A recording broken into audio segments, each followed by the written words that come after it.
Pendapatan negara dan belanja negara mengalami pertumbuhan negatif dibanding tahun lalu, sedangkan defisit mengalami peningkatan secara nominal maupun rasio terhadap PDB lebih tinggi dibanding 3 tahun terakhir.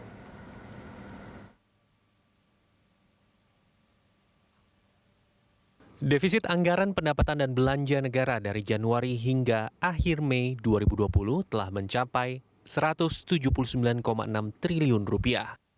Realisasi pendapatan negara baru mencapai 664,3 triliun rupiah. Padahal, target sesuai Perpres 54 tahun 2020 sebesar 1.760,9 triliun rupiah. Menteri Keuangan Sri Mulyani menyatakan, defisit tersebut merupakan 21,1% terhadap pagu APBN dalam Perpres 54 2020 sebesar 852,9 triliun rupiah atau 5,07% terhadap PDB. Ini berarti terjadi kenaikan defisit 42,8%. Pendapatan negara kita mencapai 664,3 triliun atau 37,7% dari target Perpres 54, yaitu perubahan APBN 2020.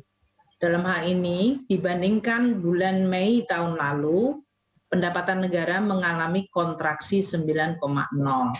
Pada bulan Mei ini kita sudah mencatat defisit 179,6 triliun atau 21,1% dari total defisit yang ada di dalam Perpres 54. Dan ini terjadi berarti kenaikan defisit dibandingkan tahun lalu sebesar 42,8 karena tadi kelihatan bahwa seluruh penerimaan negara mengalami kontraksi.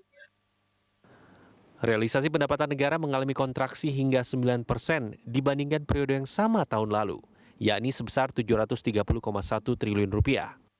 Kontraksi pada pendapatan negara salah satunya ditunjang oleh realisasi penerimaan perpajakan yang hanya mencapai 526,2 triliun rupiah atau 36% dari target. Pendapatan ini turun 7,9% dibandingkan Mei 2019. Sementara itu belanja negara terrealisasi 843,9 triliun rupiah atau 32,3% dari target perubahan APBN, yaitu 2.613,8 triliun rupiah hingga akhir Mei 2020. Realisasi belanja negara itu menurun 1,4% dibandingkan periode yang sama pada 2019, yaitu 855,9 triliun rupiah. Tim Liputan, Berita 1, Jakarta.